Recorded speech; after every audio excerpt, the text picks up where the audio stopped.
Hola compañeros.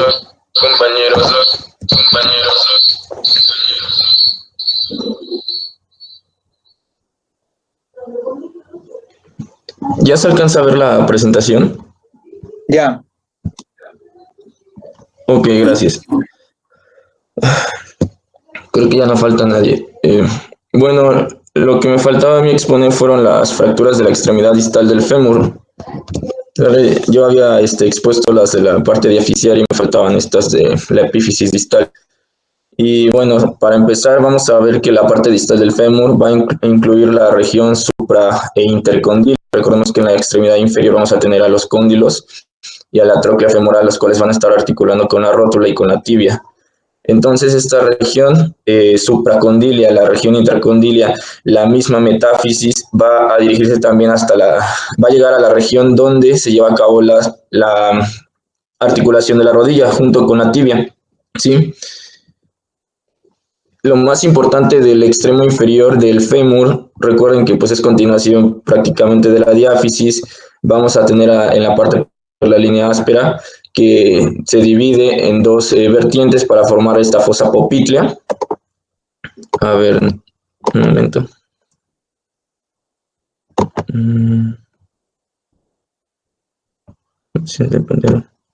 Aquí tenemos que se divide en dos vertientes y en la parte posterior tenemos a la fosa poplitea. ¿Sí? Vamos a tener también aquí la parte anterior a los cóndilos, tanto medial como lateral, a la tróclea, la cual va a estar articulando con la rótula, y tenemos en la parte posterior también una región intercondilia o la fosa intercondilia. Sí, lo más importante también de esta extremidad inferior es que va a estar en relación con diferentes estructuras vasculares, principalmente lo que es la arteria femoral, la arteria y la vena poplitea y el nervio ciático, que termina bifurcándose en dos terminales, que es el nervio tibial y el peroneo común. Debido a que en esta extremidad inferior está altamente vascularizada, en caso de fracturas puede haber diferentes secuelas o otros compromisos, principalmente vasculares. Las fracturas de la epífisis distal del fémur tienen una epidemiología bimodal. Esto quiere decir que va a estar dado por traumatismos principalmente de baja energía en el 75% de todos los casos, y esto en personas pues de la tercera edad o en ancianos, debido a diferentes patologías como puede ser osteopenia o incluso prótesis. Mientras que el otro 25% restante va a estar producido principalmente por traumatismos de alta energía, como habíamos visto en el caso de las fracturas de diáfisis, por ejemplo, en el caso de choques automovilísticos, ¿sí? Un tercio de estos pacientes, que en este caso jóvenes o niños adultos, incluso niños o jóvenes, perdón, los cuales pueden presentar traumatismo eh, por esta energía bimodal de alta energía, un tercio va a estar politraumatizado, ¿sí?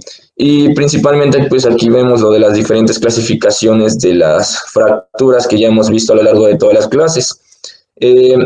Las fracturas de la epífisis distal del fémur son del 4 a 7% de todas las fracturas que se pueden presentar. El mecanismo de lesión principal es una carga axial sobre la rodilla en flexión. Ese es el típico accidente automovilístico donde la persona pues choca su rodilla contra la parte anterior, pues en este caso del volante, ¿sí? Y pues, como les menciono, es una región muy vascularizada, donde pasan también diferentes o importantes nervios. Puede haber lesiones asociadas, principalmente vasculares, ¿no? El 2 al 3%, esto por las mismas arterias, la arteria y la vena poplitea, así como la arteria femoral. Puede haber 20% también de compromiso ligamentario. También recuerden que como esta porción distal del fémur está en contacto con la articulación de la rodilla, y esta articulación de la rodilla es algo compleja, con presión de diferentes ligamentos, el compromiso ligamentario más importante es que puede haber afectado el ligamento cruzado anterior, ¿sí? Que se inserta en la fosa intercondilia posterior. Otras lesiones asociadas que pueden existir aquí va a ser fracturas principalmente de las mesetas tibiales porque están en contacto con la tibia en la porción proximal, pero incluso puede haber afectación de la rótula, ¿sí? Estas dos son las más importantes, afectación de la rótula y las mesetas tibiales, aunque puede asociarse a otras fracturas, recuerden, porque puede ser politraumatizado y puede afectar a la pelvis como tal, a la región acetabular que ya vimos, y al fémur en otras porciones, como podría ser su porción proximal o en la misma diáfisis. Con respecto a la clasificación de las fracturas por la AO, ya hemos visto diferentes clasificaciones, ¿no? Bueno, cómo se clasifican. Aquí lo importante es que las tipo A, las supracondilias, también conocidas como extracondilias, van a ser las de mayor frecuencia y se representan un 45% de todas las fracturas totales de la extremidad distal del fémur, 45% de las supracondilias o extraarticulares. Supracondilias, pues su nombre lo dice, no va a estar afectando a ninguno de los dos cóndilos, ni al lateral, ¿sí? Y pues aquí tenemos diferentes clasificaciones, perdón, que ya hemos visto a lo largo de las clases, que son las A1, las A2 y las A3, ¿no? Que tienen que ver con una fractura simple, las A2 en una fractura en cuña y las 3 que son multifragmentarias o complejas. De ahí tenemos las tipo B, que son las unicondilias, y estas representan un 20% de las fracturas distales del fémur. Estas tipo B o unicondilias, pues también pueden ser por un que esté afectando al cóndilo tanto lateral, al cóndilo medial, ¿sí? O hay una dentro de este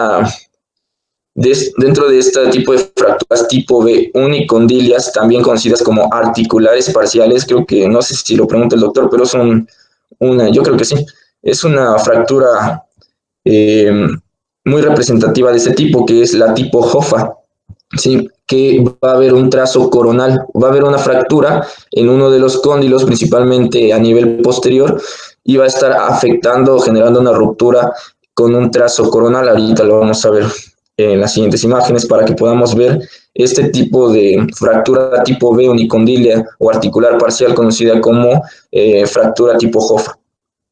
Mientras que el tipo C son supra e intercondilias. Aquí se va a estar afectando la articulación completamente, por eso también reciben este nombre como articulaciones completas. Y estas representan el 35% de todas las fracturas y pues pueden ser articulares simples, ¿sí?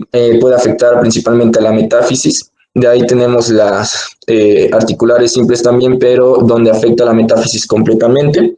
Y por último tenemos la articular y metafisial compleja. Si se dan cuenta, pues aquí está multifragmentada. Entonces estos son los tipos de fracturas: tipo A, supracondilias o extraarticular; tipo B, unicondilias, articulares parciales; y tipo C, supra e intercondilias, que son articulares completas. Y dentro de las tipo B o unicondilias tenemos a la fractura tipo Hoffa y a la de ¿cómo se llama? Y a la de Trelat, que vamos a ver ahorita. Se puede clasificar también a estas mismas fracturas de otra forma, y esto debido a si hay una prótesis y pues si hay una fractura en esta misma prótesis, pues se ha utilizado mucho la clasificación de Lewis y Rorabeck, donde la clasifica en tres tipos: tipo 1, tipo 2 y tipo 3. La tipo 1 es una fractura no desplazada, la prótesis se mantiene fija como tal. La 2 es una fractura desplazada y la prótesis se mantiene también fija, ¿sale? En la 1 no se desplaza, en la 2 se desplaza, la prótesis en ambas se mantiene fija. Y por último, la tipo 3 es cuando la prótesis como tal se afloja, ¿sí? Entonces, esta clasificación de fracturas periprotésicas del fémur distal es la clasificación de Lewis y Rorabeck en caso de prótesis. Pero la más común pues es la AO. Y bueno, las más importantes que estaba mencionando hace un rato, que son las tipo B o unicondilias, vamos a encontrar las de dos tipos: las fracturas de Trelat y las fracturas de Hoffa, ¿sí? Las fracturas de Trelat va a haber una fractura donde el trazo, en este caso la ruptura, en el caso de Trelat va a ser un plano sagital, ¿sale? Va a estar afectando, recuerden que son unicondiles, entonces va a estar afectando tanto el cóndilo medial o el cóndilo lateral. Y las de Trelat vamos a tener que el trazo o la ruptura es en un plano sagital, ¿sí? Esto quiere decir que nos va a dividir en derecho e izquierdo, no donde esté afectando. Y las fracturas de Hoffa es un trazo coronal, por lo tanto, principalmente se ve en la parte posterior del cóndilo, ya sea medial o lateral, y pues va a estar generando como fragmentos uno anterior y otro posterior. Y aquí tenemos, por ejemplo, las fracturas unicondilias de Hoffa. Si se dan cuenta, principalmente siempre en la parte posterior va a generarse esta ruptura y genera una parte anterior y una parte posterior. ¿Sí? Son fracturas unicondilias de Hoffa o coronales de Hoffa. Aquí, si se dan cuenta, igual pues es importante el uso de radiografías, principalmente la tomografía. La tomografía es la que nos va a dar como detalles precisos de cómo está llevándose a cabo este tipo de fracturas y poder localizar o identificar una fractura de tipo Hoffa. ¿Qué se va a utilizar aquí? El tratamiento principal para esto va a ser los tornillos de osteosíntesis. Si se dan cuenta, van a estar atornillados desde la parte anterior hacia la parte posterior. Incluso aquí pues se tiene que hacer parcialmente el retiro de la rótula, ¿no? Para poder atornillar estos y consolidar la fractura. En este tipo de fracturas es lo que se va a realizar. Sí, se puede utilizar también unas placas, las placas de osteosíntesis, que recuerden también van a utilizarse estos clavos de osteosíntesis junto con la placa. Y también esta placa se le conoce como placa de Judet. La fractura Hoffa, por la clasificación de la AO, tiene como tal un código, ¿no? El código que manejan principalmente es este 33B3, ¿sí? 3, recuerden que pues hablamos del fémur, como tal, del hueso fémur, la localización, el segmento 3, ¿por qué? Porque está afectando la epífisis distal, el tipo de fractura B, ¿sale? Y este tipo 3, recuerden que depende esto también de los trazos, ¿no? Aquí tenemos nuevamente una representación gráfica de cómo se lleva a cabo esta fractura de Hoffa, que es un corte coronal, ya unicondilia, tanto del cóndilo medial o del cóndilo lateral, en su parte posterior principalmente. ¿Sí? Cóndilo en la parte posterior. Aquí se menciona, si se dan cuenta en esta radiografía, tenemos el uso de una placa. Esta placa también se le conoce como placa de Judet o placa también de 95 grados. Esto depende también de la afectación que se esté o el compromiso que se esté llevando por esta fractura. Sí, puede haber, incluso recuerden que como es politraumatizado, puede haber fracturas también a nivel de la diáfisis y pues se utilizan principalmente estas placas junto con los clavos, o tornillos de osteosíntesis, o incluso vamos a ver que se pueden utilizar los clavos endomedulares, ¿sí? Pero en este caso aquí se hace la representación gráfica de una placa, sale una placa de 95 grados junto con los clavos de osteosíntesis y aquí, por ejemplo, en el caso de esta imagen, que nada más se utilizaron, por ejemplo, tornillos, pero es una representación, pues, en dibujo, ¿no? Como tal. Aquí sí se puede observar en esta radiografía el uso de los clavos o tornillos de osteosíntesis. Aquí la placa. Y bien, aquí de hecho tenemos el atornillado, si se dan cuenta, es de forma transversal. Se pueden utilizar placas pues pequeñas o placas más grandes, y esto dependiendo pues del compromiso de la fractura. Dentro del diagnóstico de evaluación inicial, pues es importante siempre el uso de diferentes estudios de gabinete. Ya vimos que los principales pues siempre va a estar en relación con el uso de radiografías, de la tomografía, y lo que se le pide siempre al paciente es una radiografía AP lateral de la rodilla, AP lateral del fémur, y pues es importante no olvidar hacer también radiografía, bueno, tanto del fémur proximal por si hay o incluso la diáfisis por si hay afectación o traumatismo, y también llevar a cabo una radiografía del miembro contralateral, esto para ver qué tanto está implicado la fractura a nivel del sitio de lesión, en este caso si está afectada la pierna izquierda o la derecha, pero también para ver si no hay compromiso de ambos miembros. ¿Sí? Es importante tomar estas radiografías en ambos miembros principalmente. Como les había mencionado, la tomografía computada es un estudio importante y de utilidad, ya que nos va a estar detallando sobre el compromiso de la superficie articular, y principalmente con esta tomografía computarizada o tomografía computada, pues es muy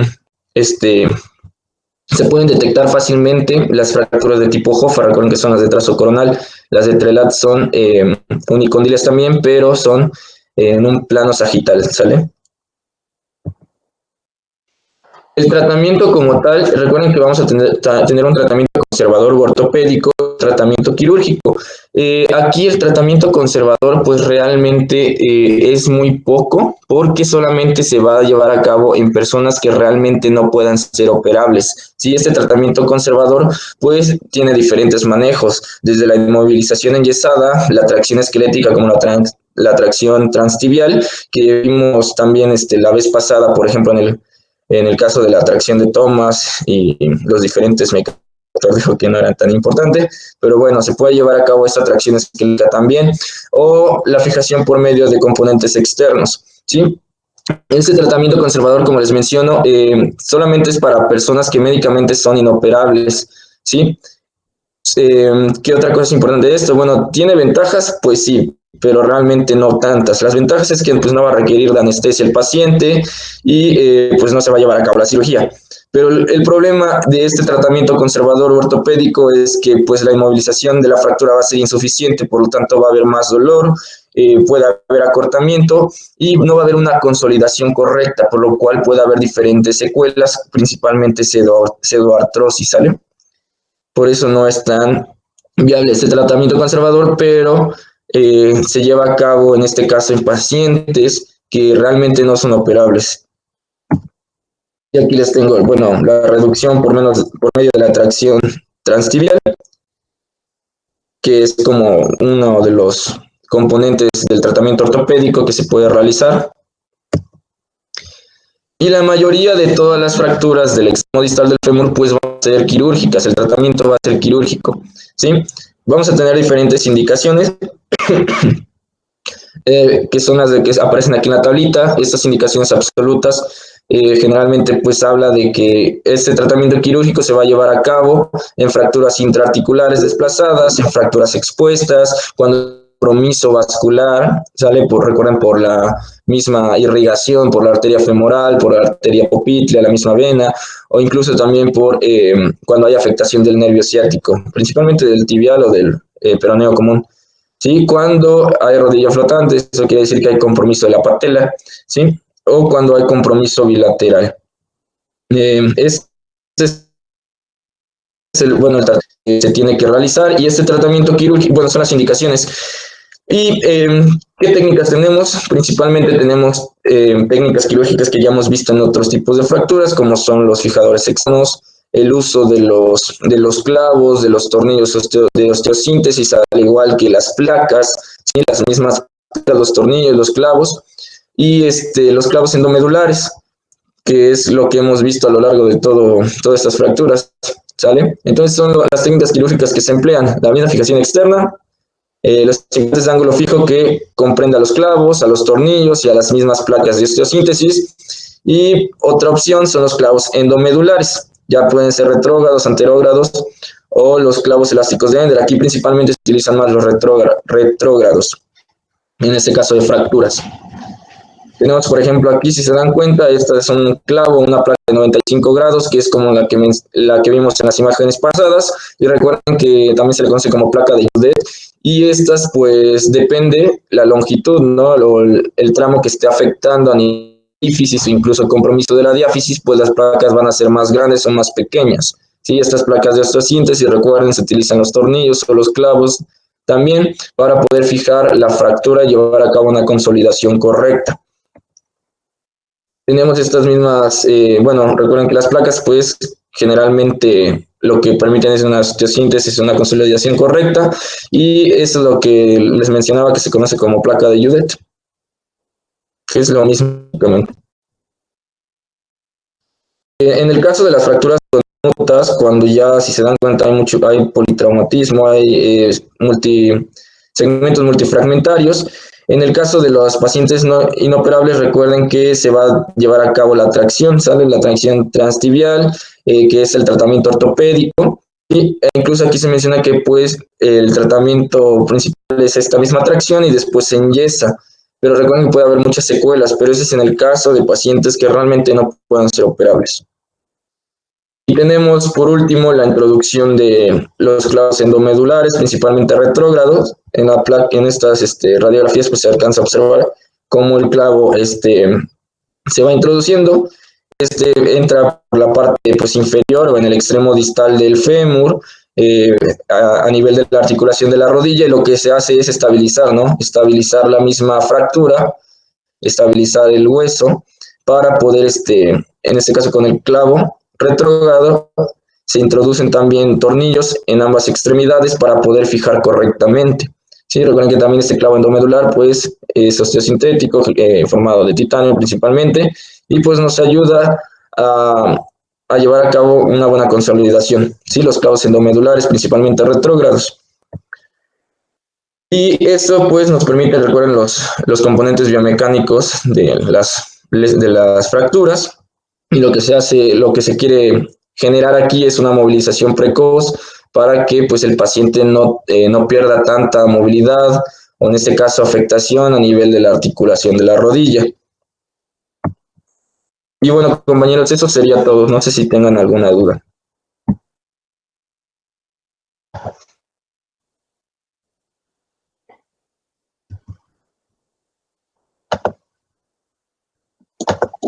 Compañero, habían comentado por ahí que el doctor va a tardar un poco. ¿Crees que podrías volver a explicarme la clasificación? Es que como que no me quedó muy clara, perdona. La clasificación de la AO. Oh, bueno, ok, espérame entonces. Lo voy a volver a proyectar, ¿sale? Sí. Espera.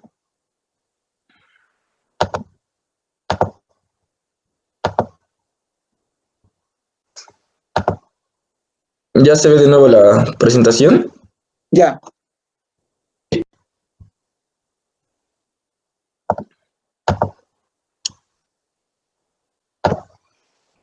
Vale, mira, tenemos que por la clasificación de la AO, que es la que se utiliza principalmente, tenemos tres tipos, ¿no? La tipo A, tipo B y tipo C. Esta tipo A también se le conoce a la primera, la tipo A, como supracondilias, ¿vale? Porque no, o extraarticular. ¿Por qué? Porque no va a estar afectando la zona articular, en ese caso, en contacto con la articulación de la rodilla, la patela y la tibia, ¿no? En su extremo proximal. Oye, esas son de húmero. ¿Mande? Esas son de húmero.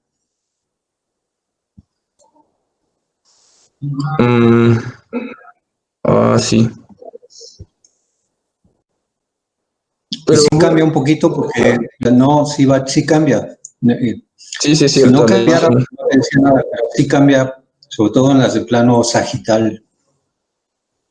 Sí, las de Trelad y las de Jofa. Ándale.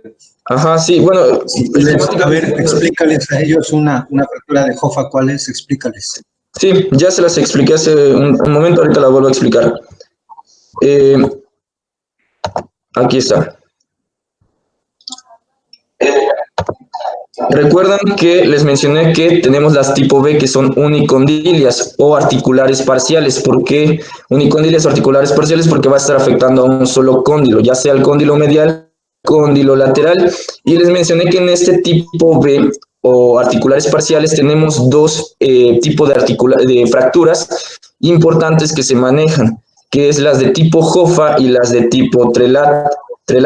Las de trelar, les mencioné que era un corte sagital. Esto quiere decir que iba a afectar a un solo cóndilo y iba a dividir, en este caso, al fragmento en un fragmento derecho y otro izquierdo. En el caso de las de Jofa, va a haber afectación, en este caso, de un cóndilo, principalmente en la parte posterior, generando un trazo coronal, ¿sí? Al hablar de trazo coronal, nos permite identificar una porción anterior y una porción posterior, que es donde, en este caso, se tienen la fractura, el trazo coronal, y pues queda una porción posterior y una porción anterior. Estas son las fracturas unicondilias de Jofa, o articulares parciales. ¿Sí? Y les mencioné que en este tipo Jofa generalmente el tratamiento se lleva a cabo por medio de tornillos transversales de osteosíntesis, o incluso placas, ¿sale? Como la placa de Judet. Mientras que las de Trelat, no tengo una imagen, pero esas están afectando igual hagan de cuenta que tenemos aquí nuestro cóndilo, ese es el cóndilo, bueno, ¿sale? Y la fractura estaría ya a cabo aquí, en esta parte, generando una porción derecha y una porción izquierda, ¿sale? Lo divide en dos también, pero también se le conoce como fractura vertical, ¿sí? O sagital, porque está afectando aquí en esta parte del cóndilo. Mientras que las de Hoffa, como aquí se ve en la imagen, es un trazo coronal y divide en una porción anterior y una porción posterior. ¿Sí queda más claro, compañero? Y esas entran dentro de las tipo B o unicondilias. Ok, sí, muchas gracias.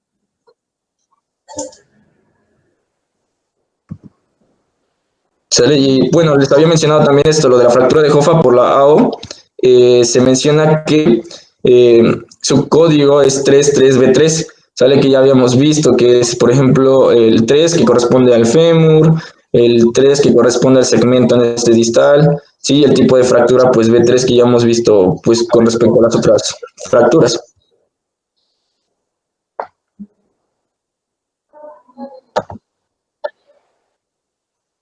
Bueno, ¿sí quedó más claro entonces? Sí, muchas gracias. De nada, compañero. Oye, una pregunta, y entonces para el tratamiento quirúrgico de estas fracturas de esta región, de la región femoral en la rodilla, ¿qué implantes recomiendan utilizar? Claro, va a depender de la fractura, pero más o menos cuáles. Con respecto al tratamiento quirúrgico, mencioné que principalmente se lleva a cabo el uso de los clavos endomedulares retrógrados también y las mismas placas de osteosíntesis. Y esto, bueno, las placas de osteosíntesis pueden variar de tamaño incluso por la afectación que se lleve a nivel de este sitio anatómico, porque puede haber en este caso compromiso tanto supracondilio y articular, y las placas tienen que ser de mayor tamaño. Y les dije a mis compañeros igual que pues estas placas se pueden fijar con los mismos tornillos de osteosíntesis, ¿no? Pero en el caso también cuando hay afectación del compromiso de la epífisis distal y de la porción diaficiaria del fémur, se utilizan principalmente los clavos endomedulares.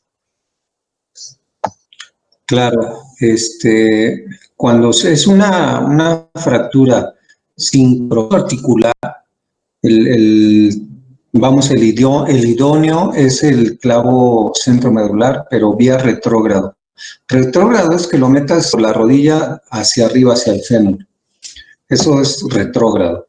Sí. Y en el caso de que sean fracturas muy inestables, muy fragmentadas, se han fabricado en la actualidad implantes tipo placa que tienen la forma del cóndilo. Si ustedes ven un cóndilo femoral en la placa lateral, tiene esta forma como que se curva hacia abajo y hacia atrás. La placa también se diseñó ya con esa forma, le llaman placa condilar femoral, placa condilia femoral o placa en palo de golf, porque semeja esa figura hacia abajo y hacia atrás. Son placas anatómicas, ya vienen premoldeadas y son bloqueadas. Bloqueadas es que los pernos o los tornillos cuando meten en la placa y atraviesa el hueso, al apretarlo a la placa ya queda pegado en la placa. Esos son así, digamos, el orden en el que se van poniendo, inclusive los implantes DCS, que es parecido al DHS, pero aquí es DCS, que es un tornillo grande que atraviesa los cóndilos, sobre todo en esas fracturas articulares simples, que está partido en medio de los dos cóndilos del fémur, la reduces con una pinza, pones un DCS, que es un tornillo deslizante, lo aprietas, te cierra la fractura y además colocas la placa que va dentro del tornillo y que va fijada a la diáfisis. Importante ya para finalizar que debemos de restaurar la línea articular del fémur, y así como hablamos de las del tibia que hay que restaurar esa articulación, lo mismo en el fémur, y que no nos vayan a quedar escalones que vayan a producir artrosis. ¿Algún otro comentario por ahí?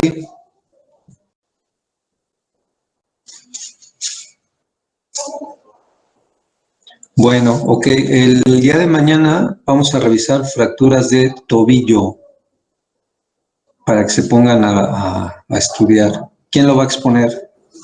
Yo, doctor. Ok, fracturas de tobillo es un tema amplio.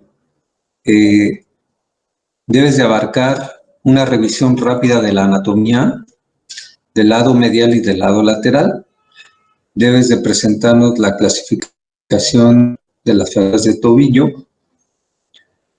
Tienes que hablar de la fractura de Mason-Up o Mason-Webb y criterios para el manejo ya sea conservador o quirúrgico de las fracturas de tobillo. Fracturas unimalolares, bimalolares, trimaleolares o de Cotton y nada más, ¿sale? Ok. Pues mañana le continuamos. Adiós. Nos vemos, doctor. Gracias. Hasta luego, Doc. Buen día.